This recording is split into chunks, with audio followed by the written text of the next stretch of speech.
Blog Talk Radio.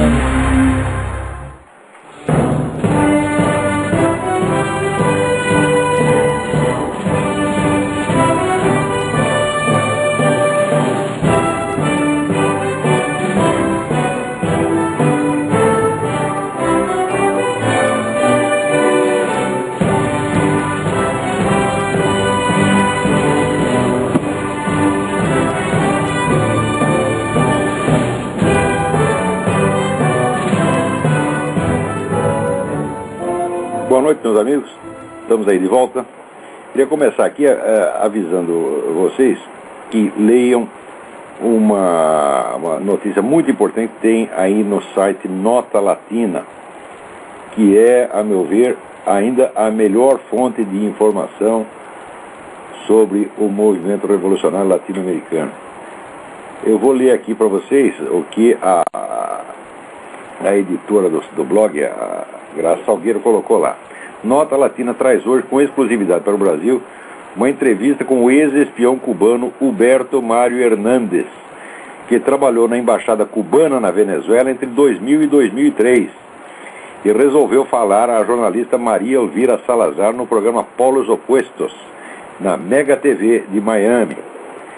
Ele vive hoje exilado na Flórida depois de haver desertado. Mário trabalhava na Rádio Rebelde em Pinar del Rio, Cuba, quando foi mandado para a Venezuela. Lá ele foi trabalhar como espião na Embaixada de Cuba e recebeu por parte do governo da Venezuela identidade, passaporte e endereço como venezuelano, com o nome de José Carlos Contreira. Dentre outras coisas, ele conta que sua função principal era espionar jornalistas opositores e repassar as informações para a Embaixada de Cuba na Venezuela. O embaixador de Cuba na Venezuela, Germán Sánchez Otero. Sobre esses documentos falsos que ele diz ter recebido, isso não é novidade, pois aqui mesmo, neste blog, eu já denunciei isso inúmeras vezes, inclusive em época de eleições. Então, vejam vocês, o sujeito é um espião cubano que está lá espionando venezuelanos e cubanos, tá certo? Com autorização do governo venezuelano, governo do Hugo Chávez.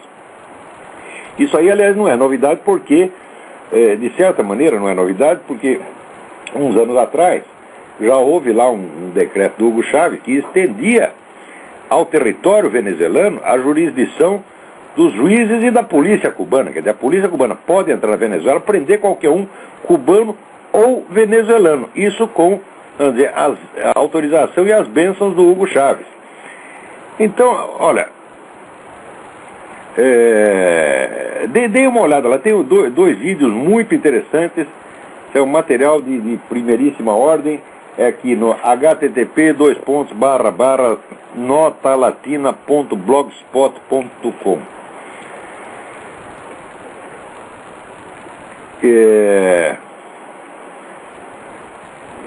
Então, bom, basta essa informação para... Aqui nós entendemos o seguinte.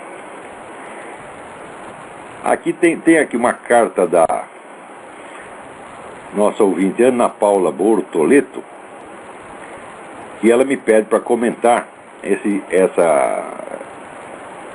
entrevero que houve essa semana entre Hugo Chávez e Álvaro Uribe, o presidente da Colômbia, né? E ela me manda aqui uma notícia, uma transcrição do artigo do José Dirceu, descendo o cacete ali no Álvaro Uribe, porque o Álvaro Uribe recusou a mediação do Chávez entre o governo colombiano e as Farc. Né? Ora, essa entrevista do espião cubano já nos mostra por que o Hugo Chávez não serve como mediador. Mas além disso, tem outros detalhes. O Hugo Chávez é um fornecedor de armas para as Farc. Quer dizer, ele não é um mediador de maneira alguma. Ele está lá a fim de legitimar, né, a atividade das Farc, que a Farc é uma organização que já matou mais de 30 mil pessoas ali na Colômbia, né, mantém um monte de reféns indefinidamente, e o Hugo Chávez, como mediador comprometido com um dos lados, realmente não é possível, né? Agora, o Hugo Chávez está... Agora, preste atenção. Não é só o Hugo Chávez que está comprometido. O nosso presidente da República está totalmente comprometido. Ele é fundador do Foro de São Paulo. é protetor das Farc, tá certo? Quer dizer que qualquer dirigente das Farc que atue no Brasil, está fazendo isso sob a proteção do governo federal, embora ele saiba que as Farc serão o grande fornecedor de cocaína para o Brasil. Isso aí é uma coisa que as pessoas... Eu estou falando isso há anos e mostrando provas, e mais provas, e mais provas, e documentos. A confissão do seu presidente da República, feita em 2 de junho de 2005, onde ele admite, francamente, as atividades clandestinas do Foro de São Paulo. Tá certo? Eu já mostrei 1000 vezes as atas de reuniões do Foro de São Paulo, e toda hora as pessoas dizem, as provas, cadê as provas, cadê as provas? Chega uma hora que você tem que dizer, vai tomar no olho do seu cu, porra. Quer dizer, já mostrei tudo quanto é prova e você faz de conta que não viu, faz de conta que não sabe. Quer dizer, isso aí é puro teatro. Agora, teatro faz parte da essência da mentalidade revolucionária. Quer dizer, o fingimento é a essência da mentalidade revolucionária. Veja um artigo do Zé Dirceu a respeito, né? Onde ele diz, por trás da decisão de Uribe está o temor de que Chaves fosse bem sucedido em seus esforços e conseguisse a libertação dos prisioneiros, né, dos reféns das Farc. Uribe não, quer dizer, isso que ele está querendo dizer é o seguinte, é que o Uribe não quer a libertação dos reféns, né? Quem queria é o Chaves. Ora, mas o Chaves é aliado das Farc, então quer dizer o seguinte, as Farc estão loucas para libertar os reféns e o Uribe é que não deixa. Quer dizer, eles vão lá sequestrar os caras, mantêm os negros presos há anos, tá certo? E a culpa, então, é do Uribe. Ora, o que é isto, porra? O artigo termina assim, quem perde com a decisão de Uribe, no fundo, são os prisioneiros das Farc que viu uma luz no fim do túnel. Então, é o tal negócio. Olha, uma vez eu vi um filme, eu esqueci o nome, era um vigarista americano que estava lá em Tóquio ou Xangai, eu não lembro onde era, se era no Japão ou na China, mas de vez em quando ele invadia um bar, dava umas porradas no gerente do bar, espremia o cara na parede e falava, me dá $20. Daí o cara fala, $20 para quê? Ele diz, para proteção. Diz, proteção contra quê? Daí respondia, contra pessoas como eu. Então é exatamente o que esses caras estão fazendo, tá entendendo? Quer dizer, eles sequestram os fulanos, né? E depois se não faz exatamente o que se o Uribe não faz exatamente o que eles querem, está vendo? A culpa é sua, eles estão prisioneiros por sua culpa. Quer dizer, não foi o sequestrador que sequestrou, é aquele que não atende às exigências do sequestrador, é que é o culpado. Quer dizer, isso é típica inversão revolucionária. Você lê esse artigo que tem escrito sobre a inversão, que é a característica da mente revolucionária, eles são assim mesmo. Quer dizer, às vezes eles não precisam nem ter intenção de mentir, porque já é mentira estrutural, isso já virou uma estrutura de personalidade. Quer dizer, inverter sujeito e objeto é característica da lógica revolucionária. E isso é assim, mas desde o século XV ou XVI, quando começou o movimento revolucionário no Ocidente. Você não esqueça, o movimento revolucionário começa com aquelas heresias messiânicas dentro do cristianismo. Começa com uma caricatura de cristianismo. Quer dizer, os negros que se autorizam a si próprios a ser, vamos dizer, os executores do juízo final. Quer dizer, eles demitem o Jesus Cristo. Eu não preciso do Jesus Cristo, eu mesmo faço o juízo final. Instauro aqui a justiça, né, mando todos os malvados para o beleléu. E daí fazemos o juízo final terrestre. Tá certo? Essa é a ideia originária do movimento revolucionário. Essa ideia ela já é uma inversão, porque ela é uma autorização para o sujeito cometer todos os pecados e todos os crimes em nome do bem, em nome da salvação da humanidade. Quer dizer, você para punir, então, sei lá, tem ali um garoto que entrou no banheiro e tocou punheta, tem um pecador, vamos puni-lo, vai lá, mata o garoto, porra. Isso é que nem um lugar onde eu morei, que tinha lá um esquadrão da morte que fazia justiça. Então é o seguinte, o neguinho estuprou a menina, pena de morte, iam lá e fuzilava o cara. O sujeito roubou um queijo, pena de morte também, mesma coisa, tá entendendo? O sujeito olhou feio pra você, se não gostou, pena de morte também. Então era assim a justiça dos caras, tá entendendo? E o movimento revolucionário é isso. Quer dizer, quando você vê que o movimento revolucionário já matou 100 milhões de pessoas só na sua fase moderna, chamada comunista, não estou contando o tempo da Revolução Francesa, e não estou contando as outras alas do movimento revolucionário, fascista, etc., só o comunismo 100 milhões de pessoas, o que no mundo matou 100 milhões de pessoas? Nada matou 100 milhões de pessoas. Nenhuma epidemia matou 100 milhões de pessoas. Nenhuma guerra matou 100 milhões de pessoas. Só o que matou 100 milhões de pessoas foi a solução que os comunistas ofereceram para a humanidade. Quer dizer, o remédio comunista matou muito mais gente do que todos os males humanos. Então, é o tal negócio. O sujeito está lá com uma espinha na bunda, entendeu? Você diz, não, vamos curar a sua espinha. Você começa a arrancar a cabeça do negro, entendeu? É assim que eles estão fazendo. Eles são absolutamente loucos, não são pessoas que mereçam uma discussão séria, são loucos no sentido clínico da coisa, meu Deus do céu. Isso já passou, vamos dizer, a loucura revolucionária já passou de todos os limites do tolerável. Agora, querer uma discussão polida com esses caras, agora, o sujeito chega para você e diz assim, olha aqui, eu tenho uma teoria, tá certo? Que para o bem-estar da humanidade é necessário erradicar a sua pessoa, extirpá-la da face da terra. Vamos fazer um debate educado sobre isso. Então o que você tem que responder? Você tem que responder, vai tomar no olho do seu cu. Porque você vem com uma teoria que eu tenho que morrer e quer que eu responda, quer que eu responda educadamente? Olha, o movimento revolucionário é isso. O sujeito vai te sequestrar amanhã, tá certo? E ele te mantém lá preso anos a fio, e a culpa é dos outros, não foi ele é vítima. Ele é vítima do mundo mal. Foi o mundo mal que obrigou as Farc a traficar cocaína, tá certo? A se tornar o maior traficante de cocaína do continente, que obrigou a matar 30 mil pessoas, que obrigou a manter milhares de reféns presos durante anos. Foi o mundo mal, quer dizer, fomos nós que somos os malditos reacionados. Foi você, ouvinte. Fomos nós, foi você, Graça Salgueiro. A culpa é sua, porra. Você não sabe? Agora, esses caras querem discutir isso a sério e querem que a gente, vamos dizer, lhes dê resposta educada. Isso aí é uma outra coisa aqui. Veja, na mesma semana acontece isso aí. Né? Levaram na Assembleia Legislativa de São Paulo um traveco que foi lá de calcinha e sutiã, tá certo? Barbudo, foi lá, rebolou, né? Na frente de todo mundo, né? Parecia aquela deputada lá do Mensalão, né? Eu esqueci o nome da filha da puta. Ângela Guadagnino, né? Ângela Guadagnino. Parecia a Ângela Guadagnino. Talvez fosse até um pouco mais bonito que ela, né? Tá lá, se chacoalha a bunda lá com calcinha e sutiã, né? Agora, se você falar mal, é crime falar. Tá? Agora, pensa bem, se uma mulher entrar assim lá, semi-pelada e chacoalhar, ela vai ser presa.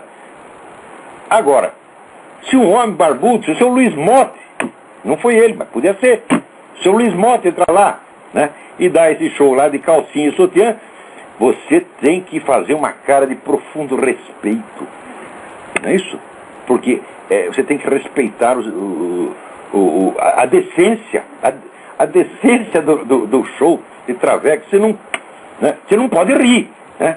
Então tem uma lei, não pode rir, filha da puta. Fica quieta aí, fica quieta. Veja, isso aqui, você acha que isso aí tem alguma coisa a ver com o direito do homossexual? Fala, claro que não, isso aí é engenharia psicológica, tá certo? Calculada para desenvolver em você um negócio que se chama dissonância cognitiva. Onde você está vendo uma situação, mas você não pode reagir de acordo com o que você está vendo. Você é obrigado a reagir de acordo com o protocolo que eles inventaram e vestiram em você como uma camisa de força. Você está entendendo? É a mesma coisa, assim, ó, eu lembro assim, o meu irmão, quando era pequeno, fazia uma brincadeira, mas esses caras estão fazendo a sério. Ele fazia cócega em mim e falava assim, para de rir, para de rir, para de rir. Daí que eu ria mais, evidentemente, né? Então, mas aquilo era brincadeira, de irmão. Agora, esses caras estão fazendo isso a sério. Eles botam uma palhaçada na sua frente, né? E você tem que se comportar como se aquilo lá fosse uma cerimônia religiosa. Não é isso? E eles estão fazendo uma lei que vai obrigar você a agir assim. Você está pensando, isso quer dizer, a coisa que é piada se torna uma coisa sinistra. É piada, porque o personagem da piada são pessoas de carne e osso. Quer dizer, o que é isso? Isso é de uma violência psicológica, isso é de uma brutalidade mental, tá certo? Absolutamente intolerável e criminosa. Quer dizer, a ideia em si é criminosa, mesmo que não fosse realizada. Preste atenção. Isso aí não tem nada. Imagine, quer dizer que para o sujeito ter o direito de fazer o que ele quer, ó, vocês sabem perfeitamente, vocês leem meus artigos há muitos anos, vocês acompanham esse programa, já está completando quase um ano. Eu nunca falei mal da conduta sexual de ninguém. Para mim, cada um pode fazer o que quiser. Eu até acho todo moralismo ridículo, tá certo? Porque eu tenho a certeza de que, isso aqui é bom até comentar esse negócio, eu tenho certeza absoluta de que o aprendizado da moralidade é uma coisa complexa e vai ao longo da vida. Você tem que ir aprendendo um pouquinho. Não é você pegar uma regra e dizer, é assim é o certo. Digo, não adianta, isso aí não vai melhorar as pessoas. As pessoas têm que aprender gradativamente, ao longo da vida. Você pode ensinar. Agora, não se trata de regra, se trata de percepção, se trata de consciência moral. Consciência moral é um sentido, como é que se diz, uma afinação que você tem para perceber o certo e o errado, tá entendendo? Quer dizer, o ser humano tem isso naturalmente, mas isso tem que ser afinado e treinado durante a vida. Quer dizer, a capacidade para distinguir o bem do mal, tá certo? É o que os escolares chamavam de sindérese. Sindérese é uma capacidade que você nasce com ela, mas ela tem que ser treinada e afinada durante a vida. Muitas vezes a imposição de uma regra moral embota a percepção moral. Eu sei isso porque, olha, eu eduquei 8 filhos, tá certo? E no começo eu era um cara mais rígido, dava ordem, baixava regra, depois eu vi que não funcionava. Não é assim que se faz. Tá certo? Por quê? Porque o seu filho não vai fazer o que você mandou ele fazer, ele vai fazer o que ele viu você fazer. Então só existe o ensinamento moral através do exemplo. Quer dizer, você quer que o seu filho seja bondoso, carinhoso, seja bondoso, carinhoso com ele. Você quer que seu filho seja corajoso. É assim por diante. Você não, ele, nota bem, o seu filho não está aprendendo com você na hora que você quer, ele está aprendendo 24 horas por dia. Quando você está pensando em outra coisa, é lá que ele está olhando você, e é ali que ele está aprendendo. Ou seja, você não ensina para ele o que você quer, você ensina o que você é. Isso eu asseguro com experiência, tá certo? De pai de 8 filhos, e que observou o crescimento desses... Olha, minha primeira filha está com 30 e tantos anos, pô. Quer dizer, eu tenho alguma experiência nesse negócio, né? Então, eu não acredito no negócio de baixar a regra moral, não acredito mesmo, tá entendendo? Claro, a regra tem que existir, mas apenas como uma referência, não como uma coisa que vai ter que ser imposta. Nesse ponto até eu divirjo muito desse pessoal aí. A maior parte dos pregadores cristãos aí acham o contrário, eles gostam mesmo do moralismo, de uma régua, tá entendendo? E eu acho isso aí que não funciona. Agora, o que esse pessoal do movimento gay está fazendo, vamos dizer, é uma regra absurda. Além de ser uma regra imposta, é uma regra absurda e que não pode ser cumprida na prática. É impossível você reagir com uma atitude respeitosa diante de uma pantomima e de uma palhaçada. Mas você imagina que apareça o seu Luiz Bote, barbudo, vestido de baiana. E você tem que reagir com respeito. Não pode rir porque é discriminação. Tá, vai tomar no olho do seu cu. Não adianta nem mandar tomar no cu porque já estão tomando, pô. Agora, eles querem nos convencer de que é o seguinte, tomar no cu é uma atividade sacrossanta que não pode ser criticada. Mas se eu mandá-los tomar no cu, eu estou insultando e tenho que ir pra cadeia. Isso é inteiramente absurdo, meu Deus do céu. Quer dizer, não tem sentido. Quer dizer, o sujeito que adora lá um sexo anal, tá certo? Com um negão 2 metros, aquele bem fortão, tá certo? Ele se sentiu ofendido se alguém mandou tomar no cu, porque está mandando fazer exatamente o que ele quer fazer. Então, quer saber? Não vai tomar no cu. É isso que todos vocês aí que estão querendo proibir os cristãos de falar mal de vocês, não vão tomar no cu. Pronto. Agora aqui, enquanto isso está aí, a Associação Brasileira de Gays, Lésbicas, Bissexuais, Travestis e Transsexuais. Olha, o nome já é uma palhaçada. Você está entendendo? Por quê? O número de fantasias sexuais que existe no mundo é infinito. Tá certo? Então, você vai classificar os bissexuais, trissexuais, quadrissexuais, tetrasexuais, travestis, transexuais, metassexuais, assexuais, protossexuais, etc. Ah, vamos pra merda. Quer dizer, o nome já é uma comédia. Tá certo? Está lá tentando fechar o site do Júlio Severo, porque diz que o Júlio Severo os ofende.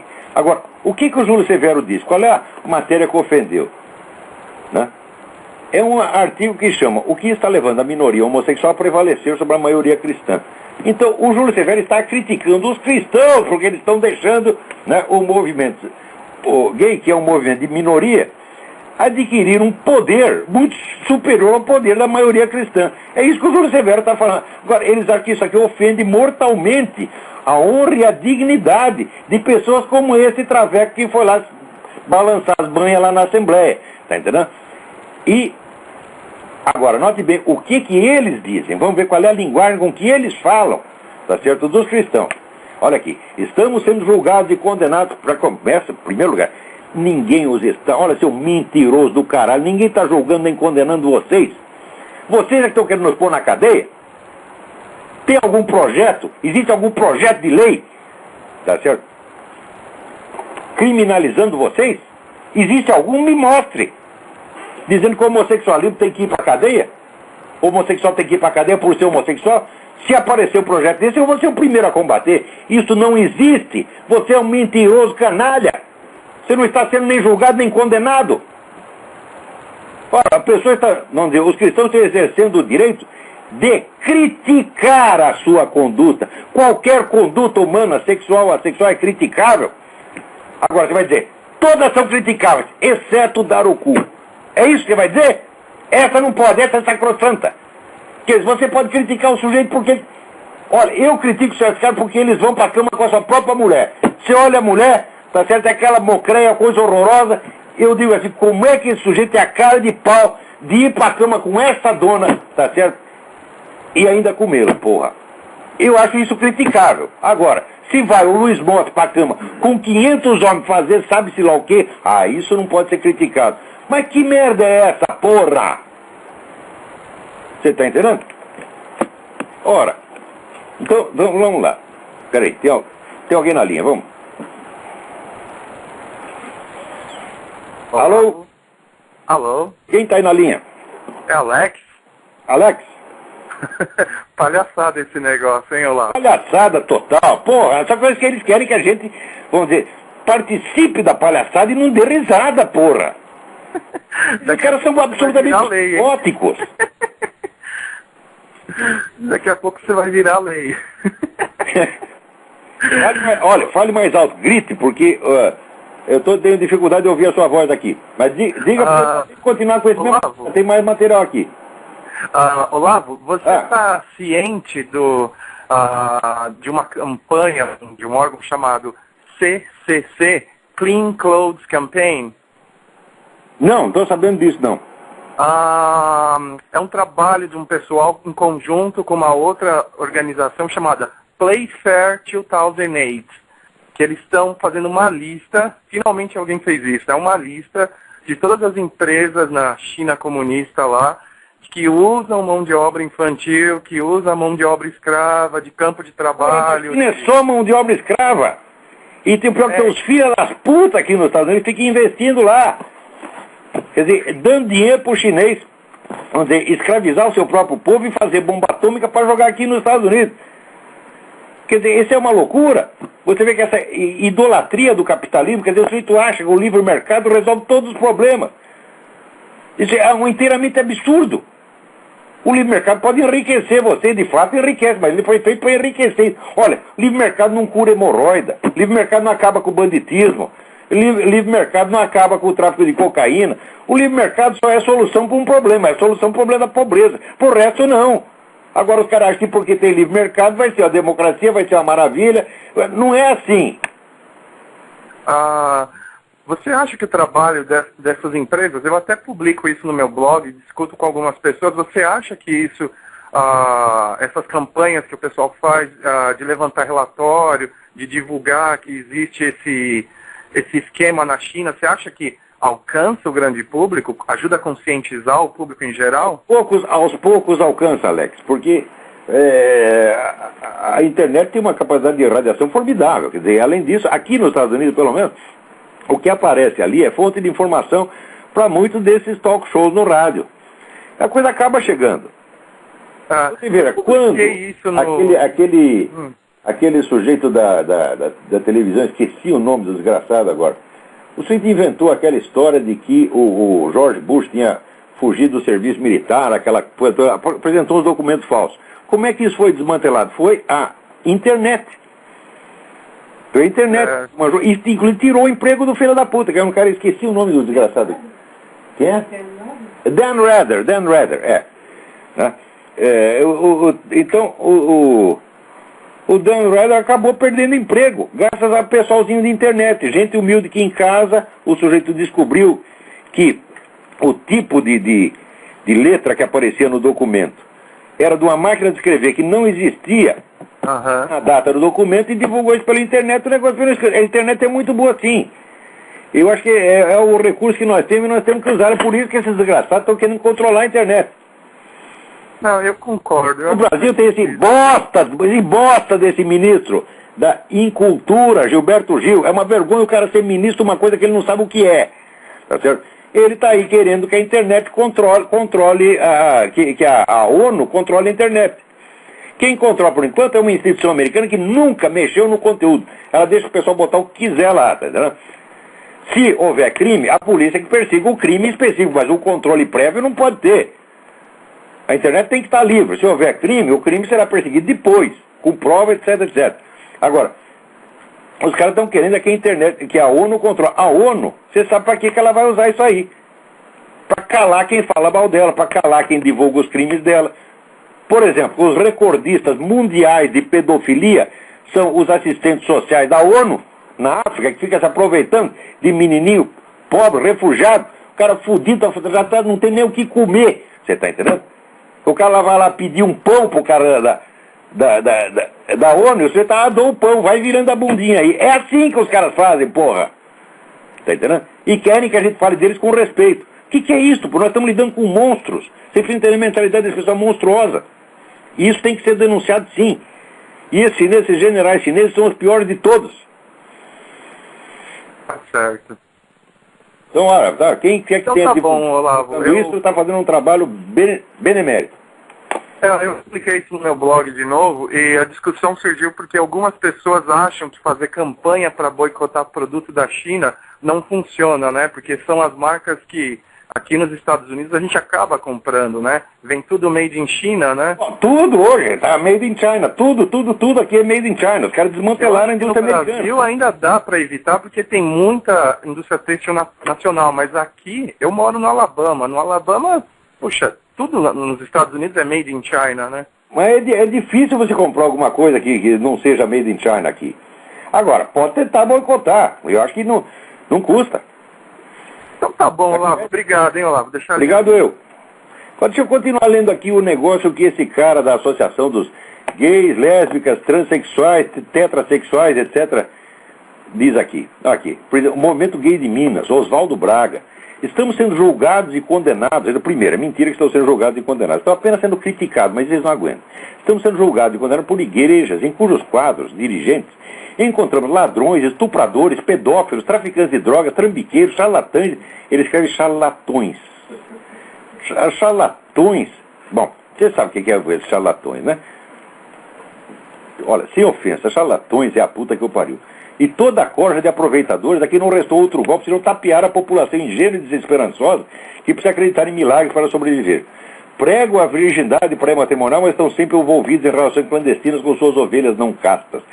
Note bem, estão sempre envolvidos em relações clandestinas com suas ovelhas não castas. Ele está falando dos dirigentes de todas as igrejas. Defendem a família e são incapazes de manter a sua. Isso aqui que o sujeito falou é de uma brutalidade. Obviamente, esse está pregando a discriminação, tá certo, contra as igrejas. Tá certo? E esse não é punido. Agora, o outro, porque está simplesmente reclamando que os cristãos não reagem à altura a esta ambição de poder do movimento gay, esse é discriminatório, esse tem que ir para a cadeia, esse tem que ter o seu site fechado, etc, etc. Ora, meu Deus do céu. Agora, note bem, eu aí também sou obrigado, vamos dizer, a divergir totalmente do meu amigo Júlio Severo, porque ele diz que os cristãos não têm força para combater essas ambições do movimento gay, porque eles são muito pecadores. É certo? Então, como as igrejas também, de fato, os cristãos pecam muito, então eles ficam desmoralizados para combater coisas como o movimento gay. Ora, note bem, no tempo das cruzadas, o que fez a igreja? A igreja, nós precisamos de soldados, e se você for lá combater, tá certo, pela Terra Santa, você será absolvido dos seus pecados, não importa quais eles sejam. Então, venham todos, venham os bandidos, venham o traficante, venham o proxeneta, venham o assassino, não interessa. Quer dizer, você tem a ocasião de, através da luta, você se redimir. E o que muita gente... Ora, o Júlio Severo faz isso, aqui o Marvin Olasky, são pessoas que eu tenho o maior respeito, mas eles estão completamente errados nisso. Eles acham que o sujeito primeiro tem que se santificar para depois combater. Eu falo, não, a luta vai te santificar. Você pode ser o maior adúltero, você pode ser viado, você pode ser o que for. Se você está lutando pela justiça, você está lutando pela causa do nosso Senhor Jesus Cristo. E você vai ser santificado por essa luta. Não espere para se santificar. Você que está inibido aí, você cobrou a mulher do vizinho ontem, então agora você não pode falar contra esta brutalidade nazista desse movimento gay? Vai ficar inibidinho? Ora, se eu for esperar ser santo para falar desses caras, não vou falar nunca, porque eu sou um filho da puta, eu sou um pecador como todo mundo, porra. Só que é o seguinte, eu não sou nazista. Eu não quero botar as pessoas na cadeia porque elas falaram mal de mim. Tá? Nem que seja ofensa pessoal. Agora, por exemplo, o que eu acho que tem que fazer com esse pessoal do movimento gay? Eu estou querendo fechar o site deles? Eu estou querendo proibir eles de falar? Estou querendo botar eles na cadeia? Não. Eu só estou querendo falar mal deles. Agora, eles não admitem. Eles querem pôr na cadeia quem está contra. Então, esses caras, o problema deles não é a homossexualidade. O problema é que eles são nazistas. São revolucionários, são loucos. Agora, eu para falar mal dessas coisas, para denunciar a mentalidade revolucionária, genocida, assassina, eu vou ter que esperar ficar santo.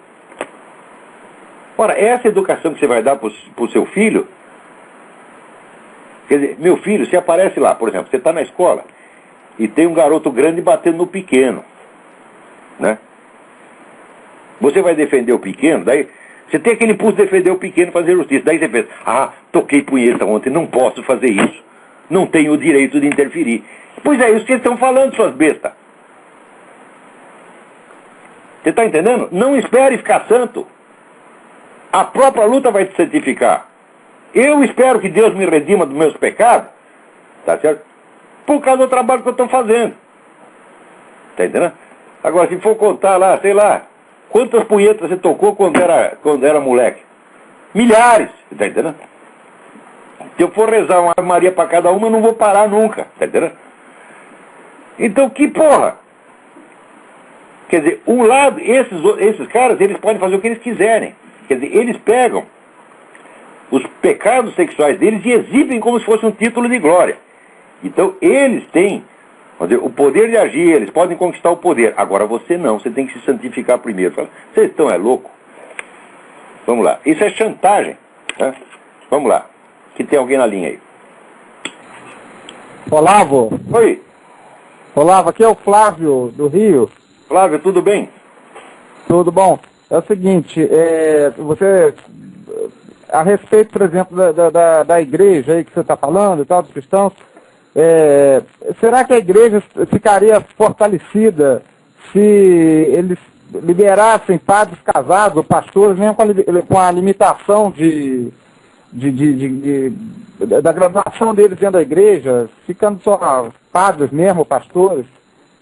Isso seria bom para a igreja? Seria ruim? Eu não sei, Flávio. Eu não gosto de dar palpite nessas coisas. Essas decisões, elas são tomadas em discussões conciliares que se prolongam ao longo de por séculos. E é difícil dar palpite nessa coisa. Mas tem algumas atitudes que não são de ordem doutrinal e não tem nada a ver com o direito econômico, são atitudes políticas da igreja, que certamente fizeram mal desgraçado. Vou te dar um exemplo.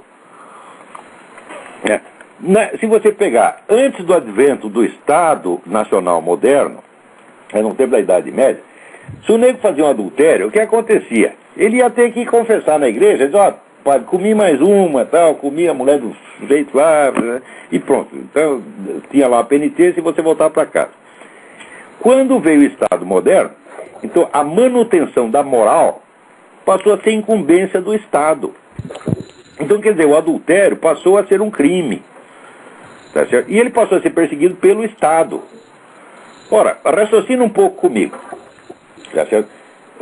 Jesus, os mandamentos proíbem o adultério. Mas antes disso, o primeiro e o segundo mandamento, que são os essenciais, o primeiro diz amar a Deus sobre todas as coisas e amar a teu próximo como a ti mesmo. Quando pergunta a Jesus Cristo como se faz para amar o próximo, e um sujeito pergunta, quantas vezes eu devo perdoar o meu irmão? 7 vezes? Jesus responde, não, 70 vezes 7.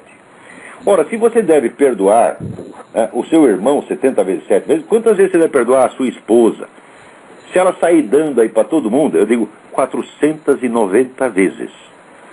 Agora, no mundo moderno, onde a igreja se aliou ao Estado ateu para impor a moral, aceitou o jogo do Estado ateu, né, e fez com que, vamos dizer, as condutas reprovadas algumas das condutas reprovadas pela igreja também fossem punidas pelo Estado, não apenas, vamos dizer com a sanção moral da condenação da igreja, mas também com a sanção estatal, você está entendendo?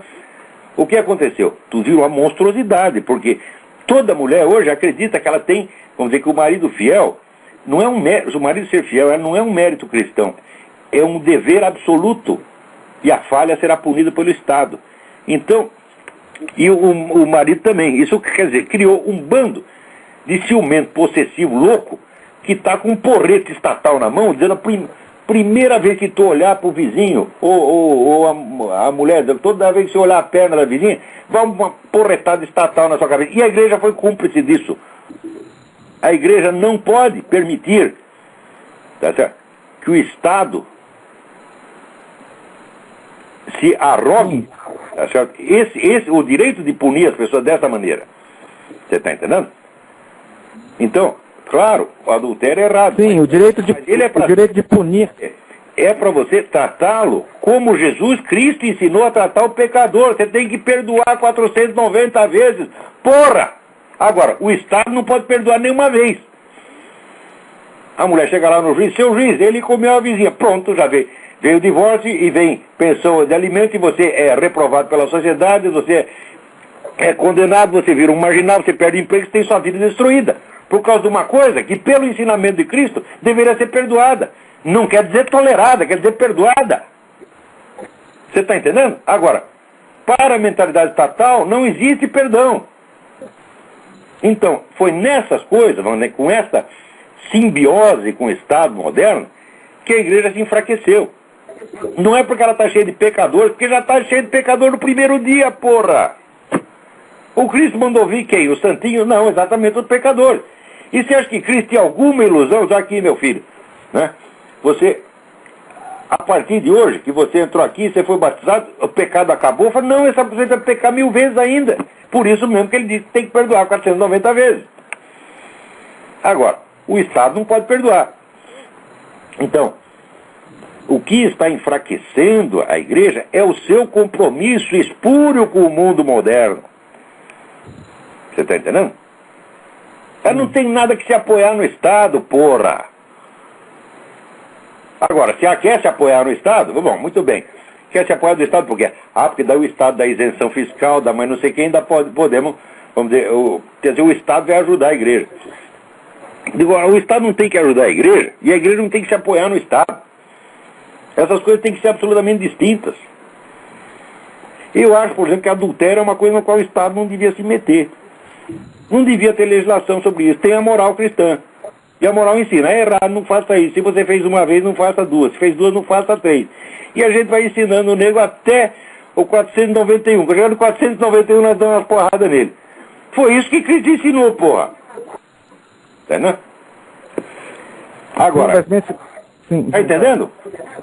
Estou entendendo. Agora, aí o encaixe disso com o fato do padre casado, isso que eu estou querendo fechar. Eu, pessoalmente, sou a favor. Eu acho que o padre casar seria até melhor. E eu acho que na igreja ortodoxa você tem o celibato para os monges, daqueles que aceitam a vida monástica. E os padres seculares são casados. É uma boa solução. Mas eu também não posso condenar a Igreja Católica por não permitir isso, porque tem suas razões. Eu acho que tem todas as possibilidades aí, você está entendendo? Eu não gostaria de tomar partido de uma delas. Eu acho que isso tem que ser discutido com sabedoria, com paciência. Né? Ela atualmente... O celibato clerical não é um dogma da Igreja. O celibato clerical é uma medida administrativa que foi adotada numa certa época, isso demorou. Acho, se é que eu me lembro, isso veio no século X. Você veja, São Pedro, o primeiro papa, era um homem casado, porra. Sim. Tá entendendo? Então quer dizer que o celibato clerical não é uma coisa que é intrínseca à natureza da igreja. É uma coisa que foi adotada num dia e pode ser deixado de ser adotado no outro, pode ser revogado no outro. É uma coisa, pelo menos, sujeita vamos dizer, a discussão. Agora, o que não pode é exigir que os cristãos sejam perfeitinhos e santos antes deles poderem levantar sua voz contra crimes hediondos.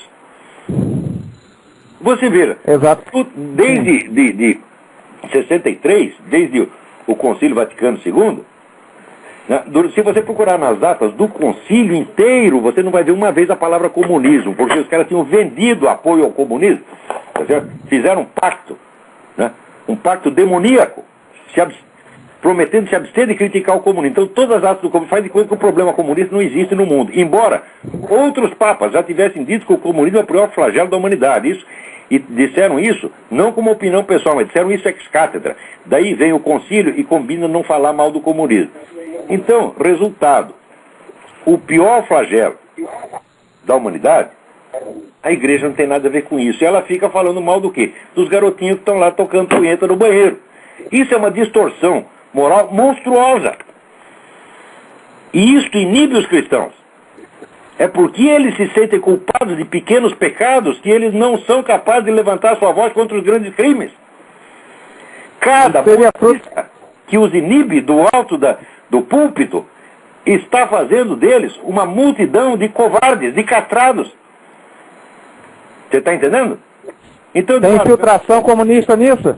Você é adúltero, você é ladrão, se você é viado, você é infinitamente mais santo do que o sujeito que quer botar os cristãos na cadeia. Não tem comparação entre uma coisa e outra. Então, todos são bem-vindos nessa luta. Todos. Prostituta, viado, ladrão, até assassino. Todos. Então, vamos ver aqui. Aqui pergunta o Júlio Severo. Que tipo de vitória esperamos na sociedade quando nossa igreja são compostas de vários bispos, pastores e outros líderes, igualmente culpados diante de Deus de adultério, prostituição, roubo, corrupção, aborto, pornografia, muitos... Cada um desses adúlteros, prostitutos, ladrões, é melhor do que os assassinos de cristãos. É isso que tem que entender. Nós não podemos, vamos dizer, acossá-los e inibi-los com a cobrança dos seus pecados, você está entendendo? Inutilizando-os como soldados para a grande guerra contra o anticristo. Nós não podemos fazer isso. Claro que nós temos que dizer, meu filho, não faça mais isso. E você, adulto, não faça mais. Prostituição, não faça mais. Nós também vai fazer. Mas nós teremos paciência com você. Por quê? Porque você tem amor a Deus, você tem amor ao Cristo, você quer melhorar. Você está entendendo? E sobretudo o seguinte, você não quer matar as pessoas porque elas pensam diferente de você. E eles querem. E é isso que nós temos que parar. Você está entendendo? Tô. Eu não sei se eu me expliquei direito, porque esse programa, como ele dura pouco, a gente quer falar tudo uma vez. Entendeu? Não, mas eu já venho lendo a respeito do que você vem escrevendo e eu estou te acompanhando. Às vezes a gente conseguindo chegar lá. Pensa às vezes que eu estou falando bravo, não estou bravo, eu estou com pressa apenas, porra. Tá entendendo? Então... Eu acho que um grande... Hoje, uma pessoa que está... Você pode observar que está sendo jogada para escanteio aos poucos. O Mel Gibson, que você vive citando... Nos últimos filmes dele, ele sempre coloca alguma coisa ali que machuca a turma ali da anticristã. Não sei se você tem observado. Mérito. Esse filme que ele fez, esse filme A Paixão de Cristo, converte pessoas. Esse filme toca profundamente. Acho que na Áustria tem um sujeito que era criminoso de guerra nazista, vivia escondido. Ele tinha um filme, saiu chorando, saiu dali, foi na delegacia de polícia confessar tudo que tinha feito contra os judeus. Esse filme é miraculoso, porra. Faz coisas maravilhosas. Quem fala mal do Mel Gibson é um bom filho da puta. Entendeu? E eles estão explorando, porque ele foi preso, bêbado. Pô, o cara tem direito de errar, né? O cara tem... Ele não é humano. Você acha que em Hollywood pode ter um negro que... Ora, porra, ali quem não bebe, toma pico. Quem não toma pico, dá o cu. É tudo assim. O Mel Gibson não é melhor que os outros. Agora ele fez uma coisa boa, uma coisa maravilhosa, você está entendendo? Que ante os olhos de Deus pode redimir milhões de pecados que ele faça. Você está entendendo? Sim, o filme A Paixão de Cristo, eu não consegui ver inteiro ainda, mas o pouquinho que eu vi foi maravilhoso. Metido a santinho, você está entendendo? Agora, a linguagem desse pessoal do movimento gay é a linguagem de santarão. Quer dizer, eles estão dizendo o seguinte, que aos líderes da igreja, todos os líderes de todas as igrejas, para eles são todos adúlteros, pedófilos, etc. Em primeiro lugar, quer dizer, isso aqui, é claro que o parágrafo, essa declaração dele é inteiramente caluniosa, ele está inventando crimes que ele não tem prova e que nem sequer aconteceram. Em segundo lugar, está se fazendo de vítima, estamos sendo julgados e condenados. Ô filho de uma puta, quem foi condenado por homossexualismo, foi condenado à cadeia por homossexualismo no Brasil? Me mostra um. Ora, porra. Nos países coitadinhos. nas ditaduras islâmicas, sim, acontece. E contra isso, seus canalhas, vocês não falam uma palavra. Por quê? Porque vocês são aliados políticos deles. Aí também outro ponto que eu discordo do Júlio Severo, quando ele diz que o movimento homossexual é essencialmente um movimento de pecados sexuais. Não, eu acho que os pecados sexuais estão igualmente bem distribuídos entre o pessoal do movimento gay e fora dele. O movimento gay é um movimento de conquista de poder político por forças genocidas, assassinas, tirânicas, totalitárias. É isso que ele é. Não tem nada a ver com sexo. O sexo é usado aí como desculpa. Assim como o movimento feminista, a mesma coisa. E o movimento abortista, a mesma coisa. É facílimo você... Se você estudar um pouco, você começa a ver todas as conexões políticas, burocráticas, administrativas e financeiras em todos esses movimentos. Isso é um movimento revolucionário na sua totalidade. E é por isso que ele tem que ser condenado. Não é por causa de pecado sexual, meu Deus do céu. Pecado sexual são pecados da ordem individual, que você faz na cama. Quer dizer, mesmo o Luiz Motta com uma vida ativíssima, você está entendendo? Vida sexual ativíssima, conseguiu transar com 500.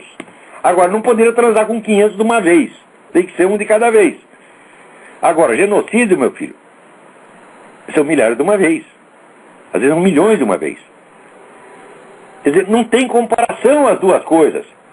Eu acho que os gente ficar falando de pecados sexuais na era do genocídio é uma coisa de uma distorção mental tão grande que está ajudando o adversário. Veja, o Papa João Paulo II, ele dizia que a medida da gravidade dos pecados muda numa era de demência coletiva, que é exatamente o que nós estamos vivendo. E ele tinha toda a razão. Então é o seguinte, quando a gente acabar com esse negócio de movimento revolucionário, acabar com essa coisa de genocídio, essa coisa, bom, daí nós vamos tratar de pegar as pessoas que cometeram os pecados menores e vamos resolver os pecados menores, mas é como dizem os americanos, first things first. Agora, se o sujeito quer, primeiro tem que deixar todos os cristãos bem santinhos. Quando eles terminarem de ficar santo, já terão todos morrido, porque os genocidas já terão tomado o poder e matado todos eles. Não dá tempo de esperar a santificação de cada um. Ao contrário, entre na luta contra, vamos dizer, esses movimentos malignos, tá entendendo? E peça a Deus que aceite essa sua luta como prece, pela redenção dos meus pecados, tá entendendo? Pelo perdão dos meus pecados. É isso que ele tem que fazer. Tem alguém na linha aí? Então vamos lá. Muito obrigado, Olavo. Tudo bom? Obrigado, eu. Diga. Marcelo de São Paulo, tudo bem? Como vai? Oi, quem que está falando? É Marcelo de São Paulo, Olavo. Marcelo, tudo bem? Tudo bem. Bom, já que você está falando em matar os que pensam diferente de você, de mim, de outro, queria saber como é que você vê aí os novos fatos que surgiram em relação ao Chaves, né? Quer dizer, ameaçou colocar na cadeia religiosos, xingou cardeal, bispo, sacerdote, pastor. Ele está num embate aí com a Espanha, na verdade, fazendo bravata, né? Desafiando a Espanha, desafiando... É esse caso dele com o rei Carlos. Essa supremacia... Inverte, como ele sempre faz... O que aconteceu ali? O Zapatero estava tentando fazer um discurso e o Chaves não deixava, interrompia, calava a boca do outro, calava. Daí o rei tapou a boca dele. Daí quem é o oprimido é o Chaves, coitadinho. Quer dizer, enquanto ele está tapando a boca do outro, não tem nenhum problema. Agora, a boca dele não pode ser tapada. Ah, que merda. Você não acha que ele está passando do limite, Olavo? Quer dizer, vai chegar um ponto em que, talvez logo, alguma intervenção... passou do limite na hora que ele nasceu. Você está entendendo? Chaves não devia existir. Agora, já que ele existe, nós vamos ter que dar um jeito nele. Eu sugiro o seguinte, de pôr na jaula de orangotango. É no zoológico. E para ver se não vai ser um desrespeito aos orangotangos. Qual é a alternativa do mundo civilizado, Olavo? Eu não sei. Não tenho a menor ideia. Eu só sei que nós temos que lutar contra essas coisas. E, sobretudo, nós temos que nos apegar, quer dizer, a verdades que foram conhecidas pela humanidade ao longo de toda a sua história. Nós temos que tirar essa ilusão historicista, tá certo? De que o nosso tempo é mais esclarecido do que os outros, tá certo? Então é como se você vivesse numa zona luminosa e tudo para trás foram trevas. Essa visão é totalmente mitológica, doente. Nós temos muito que aprender com os séculos passados, né? Uhum. E temos, sobretudo, que ver quais são os conhecimentos que foram perdidos ao longo do tempo. Coisas que os caras sabiam e que nós deixamos de saber. O Jean Forestier, o economista, no livro Les Conditions de l'Esprit Scientifique, ele dizia que, junto com a história do conhecimento, tem que fazer da ciência, tem que fazer a história da ignorância. E certamente a história da ignorância é maior, quer dizer, a história dos conhecimentos perdidos. Eu vejo, por exemplo, essa sabedoria que a igreja medieval tinha. A igreja medieval era muito mais tolerante com os pecados humanos do que se tornou depois. Quer dizer, ela só entregava um sujeito para a autoridade civil, para a autoridade estatal, quando era um caso gravíssimo. O sujeito fazia uma rebelião, uma revolução, estava lá querendo derrubar a igreja, aí eles entregavam. Agora, porque o sujeito cometeu adultério, vai entregar para o Estado? O que é isto? Então o nego vai lá confessar um pecado, quer dizer, ele está se colocando sob a proteção da igreja, porra. Você está entendendo? Uhum. Então, quando eu falo, você condenar o pecado, mas amar o pecador, isso não são só palavras, você tem que proteger o sujeito para que as consequências materiais, consequências mundanas do seu ato, sejam abrandadas, não agravadas. Você está entendendo? Uhum.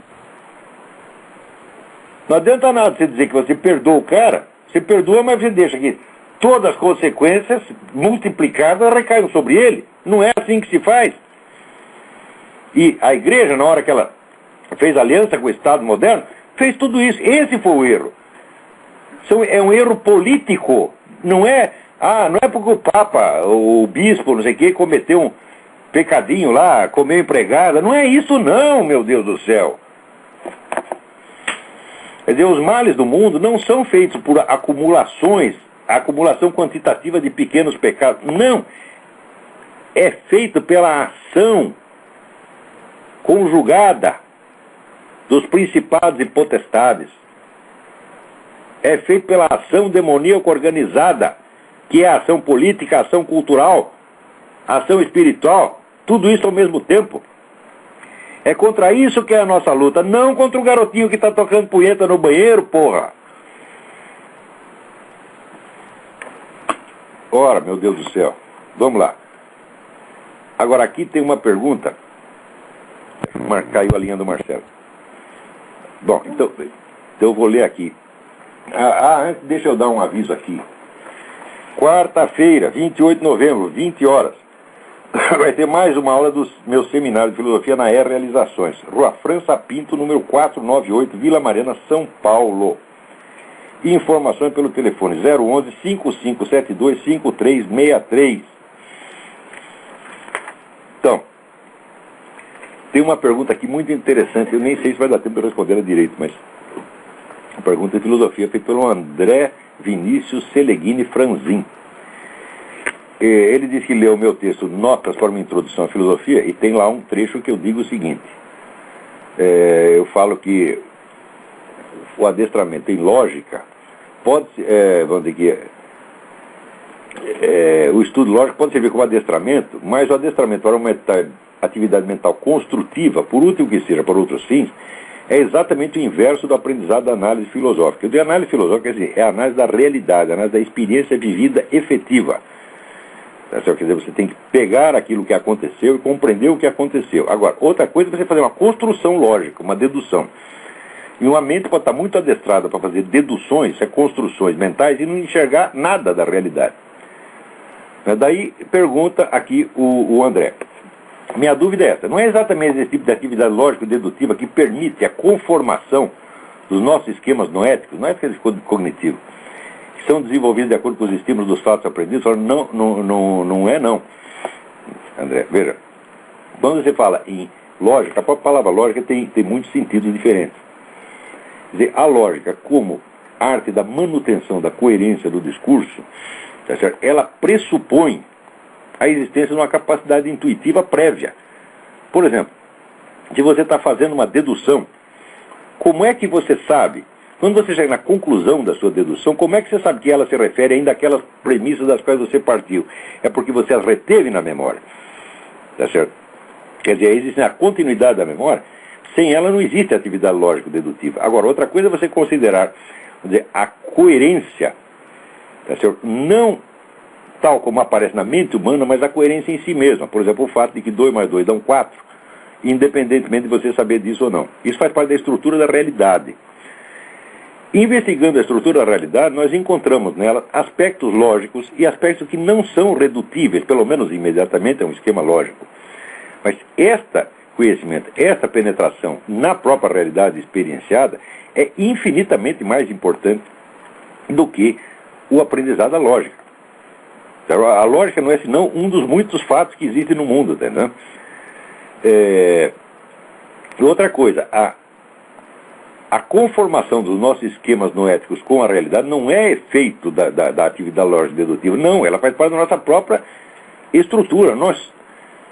Os nossos esquemas noéticos, eles são adaptados à realidade, por quê? Porque eles fazem parte da realidade. Nós não estamos fora e acima da realidade, olhando-a com os nossos esquemas noéticos. Não, nossos esquemas noéticos foram impostos a nós pela realidade. A nossa estrutura ontológica, o nosso modo de ser, tá certo? Dentro da realidade, implica esses esquemas noéticos que são adaptados à realidade pelo simples fato de que vem dela. Tá certo? Eu tenho certeza de que o conhecimento que o ser humano tem, a capacidade cognitiva que o ser humano tem, está em parte na sua própria estrutura, quando é anátomo-fisiológica, e em parte é impressa nele pelo impacto do mundo exterior. O impacto total, não é só aquela percepção que você tem, mas o impacto que vai muito além da sua percepção que você nem percebe. Tá certo? Se você for levar em conta todos os conhecimentos nos quais você se baseia, até você poder andar, para você poder sair do você está aí no banheiro, para você poder reconhecer uma pessoa, essa é a multidão de conhecimentos, tá certo? Que nunca passaram por um filtro lógico e que frequentemente operam de uma maneira totalmente inconsciente e que sem eles você não conseguiria pensar. É nisto aí que nós temos que prestar atenção, porque esta é a presença da estrutura da realidade em nós, dentro de nós, no nosso modo de ser. Eu precisaria de mais de 1 hora para explicar isso, mas espero que esse resumo quebre o galho. Eu talvez faça uma aula do Seminário de Filosofia sobre isso, se eu fizer eu te aviso. E aqui uma outra pergunta, Daniel Scherer. Sou um grande admirador da sua obra e acompanho assiduamente seus artigos. Escrevo para sanar uma dúvida sobre o ponto da sua apostila Pensamento e Atualidade de Aristóteles. Nesse termo, o senhor afirma não levar Carl Gustav Jung muito a sério como teórico, embora diga admirá-lo por conta de suas observações clínicas. Eu gostaria de perguntar quais seriam as falhas teóricas do referido psicólogo. Bom, existem inúmeras, eu vou só te dar uma delas para você ver a gravidade da coisa. O Jung não era uma mente teórica, o Jung não era um pensador, o Jung era um médico e um bom observador de casos clínicos e um médico eficiente. Quando chegava na hora de teorizar tudo errado. Vou te dar um exemplo. Na tipologia dele, na psicologia, no livro que chama os tipos psicológicos, ele diz que existem funções cognitivas que são desenvolvidas ou conscientes, tá certo? E outras faculdades que são mais ou menos atrofiadas, primitivas ou inconscientes. Quando chega na hora dele definir a faculdade intuitiva, porque ele definiu, por exemplo, razão, sentimento, vai definir a intuição, ele diz que a intuição é uma apreensão através do inconsciente.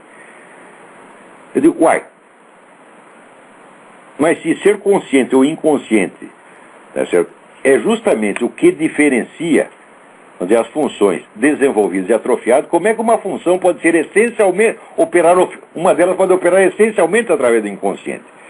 Quer dizer, é uma coisa tão inconsequente isso aqui, tão desconjuntada, que eu falo, bom, é claro que ele não prestou atenção no que estava falando, mas isso é um conceito importante, porque ele usa a intuição definida como apreensão através do inconsciente ao longo de toda a sua obra e não percebe que está falando uma tremenda asneira.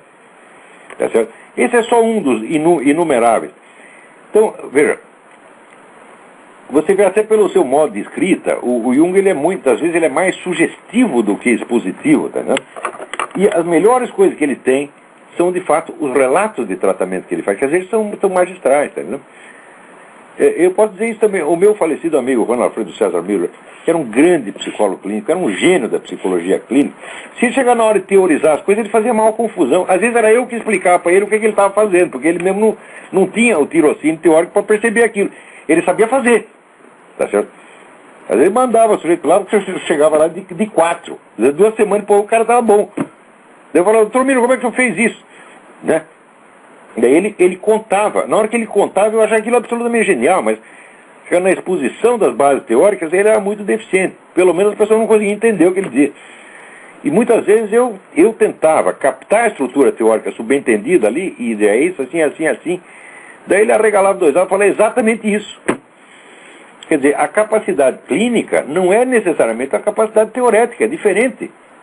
São habilidades diferentes. Eu, por exemplo, duvido que eu tive, pelo menos, paciência para trabalhar em clínica psicológica, jamais teria. O terceiro louco que entrasse ali, eu dava umas poradas nele e mandava embora. Tá, né? O Dr. Miller ficava lá 10, 12 horas por dia tratando de maluco. Até aquilo era a vida dele. E o Carl Jung era a mesma coisa, era um médico. Muito bem, eu acho que não dá mais tempo de falar mais nada. Tá certo? Então, só para terminar, tem um cidadão aqui que me pediu uma indicação de livros que mostrem a Guerra Civil Americana, não pelo lado estereotipado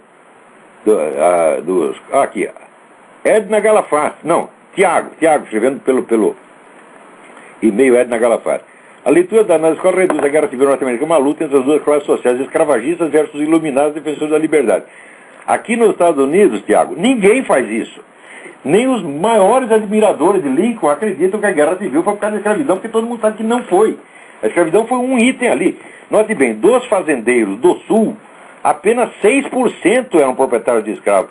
Certo que os outros 94% iam querer morrer para defender o direito daqueles 6% de ter escravo, é uma coisa inteiramente absurda. Mas se quiser ler algo interessante que assume mesmo a defesa do Sul, procura o livro de James Ronald Kennedy e Walter Donald Kennedy, que se chama The South Was Right. O Sul tinha razão. E com isso terminamos o nosso programa hoje. Muito obrigado, até a semana que vem.